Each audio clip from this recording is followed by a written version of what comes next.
অনুষ্ঠান বাড়ি থেকে ফেরার পথে গাড়ি থেকে ঋতুজার হঠাৎই চোখ পড়ল ঐত্রের দিকে। সাইকেলের পেছনের সিটে বসে আছে সে। তার কোলে রয়েছে বছর আড়াইয়ের একটা মেয়ে।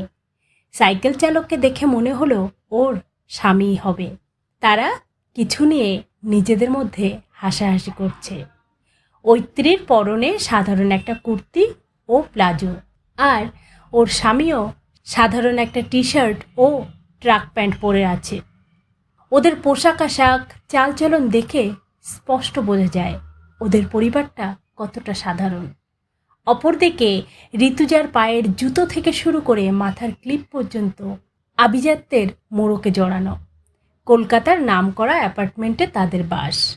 তিনটে চার চাকার গাড়ি রয়েছে তাদের। বছরে দুবার বাইরে যায় ঘুরতে। বাড়িতে দুটো কাজের লোক আছে, যা তার কাছে অহংকারের বিষয়ও বটে। কোনো কিছু চাইবার আগেই তার সামনে হাজির হয়। নিজেকে সবচেয়ে সুখী বলে মনে হয় তার। ঐত্রীকে দেখতে দেখতে মনে পড়ে গেল সেদিনের কথা।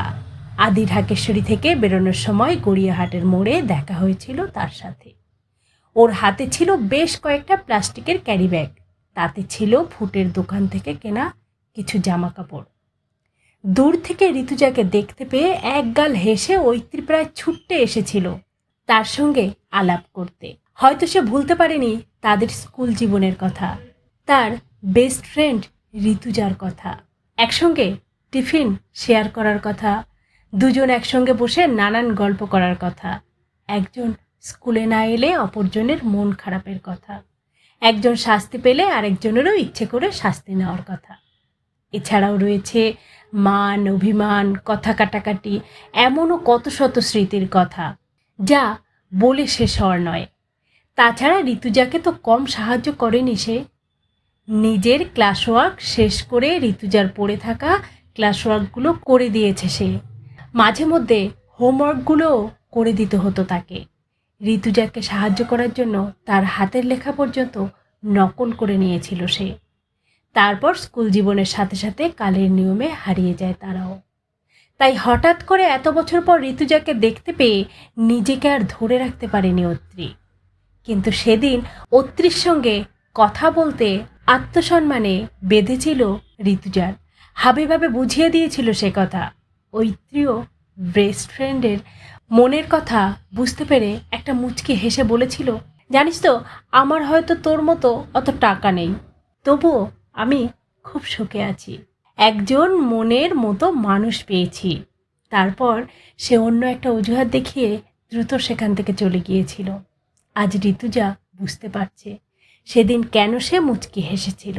হয়তো ঐত্রী ঋতুজার চোখ মুখ দেখে বুঝে গিয়েছিল তার সুখের কথা, যেটা আজ সে বুঝতে পারল। এমন সময় লাল সিগন্যালটা সবুজ হয়ে গেল। ঐত্রীরা সিগন্যালটা পেরিয়ে মেন রাস্তার বাঁদিকে দাঁড়িয়ে গেল। ঋতুজার বড্ড ইচ্ছে হলো ওরা কোথায় যায় সেটা দেখতে। ও গাড়িটা থামাতে বললে ওর হাজবেন্ড রাতুল বেশ বিরক্তির সঙ্গে বলল, এখানে গাড়ি দাঁড় করিয়ে কি হবে? ও আমতা আমতা করে বলল, পাশে একটা পার্ক আছে, সেখানে একটু যেতে ইচ্ছে করছে। ওর হাজবেন্ড বেশ খানিকটা রেগে গিয়ে বলল, এত ভালো ভালো জায়গায় ঘুরতে যাচ্ছ, তাতেও তোমার হচ্ছে না, শেষে কিনা এই পার্ক মনে ধরলো। রাগ করলেও গাড়ি থেকে নেমে ট্যাবে চোখ বোলাতে বোলাতেই গটগট করে নিজে হেঁটে আগে চলে গেল পার্কের মধ্যে। পেছন পেছন ঋতুজাও পৌঁছালো সেখানে। পরিষ্কার মতো একটা বেঞ্চে গিয়ে বসলো দুজনে। ইতিমধ্যেই ঐত্রীরা সেখানে পৌঁছে গিয়ে রীতিমতো ছোট বাচ্চাটাকে নিয়ে ছোঁয়াছুঁয়ি খেলায় মেতেছে। ঐত্রীর মুখের অপুরান হাসি দেখলেই বোঝা যায় সে কতটা ভালো আছে, সে কতটা সুখে আছে।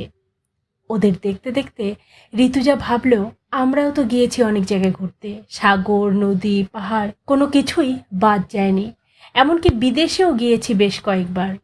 তবুও হয়তো কোনোদিন ঐত্রীর মতো আনন্দিত হতে পারিনি, অমনভাবে প্রাণ খুলে হাসতে পারিনি।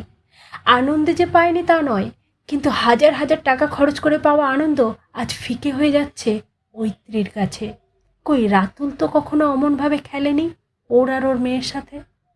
সে অতটা খোলামেলা মানুষ নয়, তার মধ্যে একটা গাম্ভীর্য কাজ করে। হয়তো তার অনেক টাকা রয়েছে বলে সারাদিন দৌড়চ্ছে টাকার পেছনে। সময় তার খুব কম, বেশিরভাগ দিনই থাকে বাইরে বাইরে। আর যদিও বা একটু আধটু সময় পায়, ব্যস্ত থাকে মোবাইল, ট্যাব, কম্পিউটারেই। ইতিমধ্যে ওরা ব্যাডমিন্টন খেলা শুরু করেছে। বাচ্চাটা পাশে খেলছে বল নিয়ে নিজের মতো। হাতের কাছে সব রয়েছে ঋতুজার, যত খুশি শপিং করতে পারে সে। তার কাছে এমন অনেক পোশাক রয়েছে যেটা সে দ্বিতীয়বার পরা তো দূরের কথা, খুলে পর্যন্ত দেখেনি।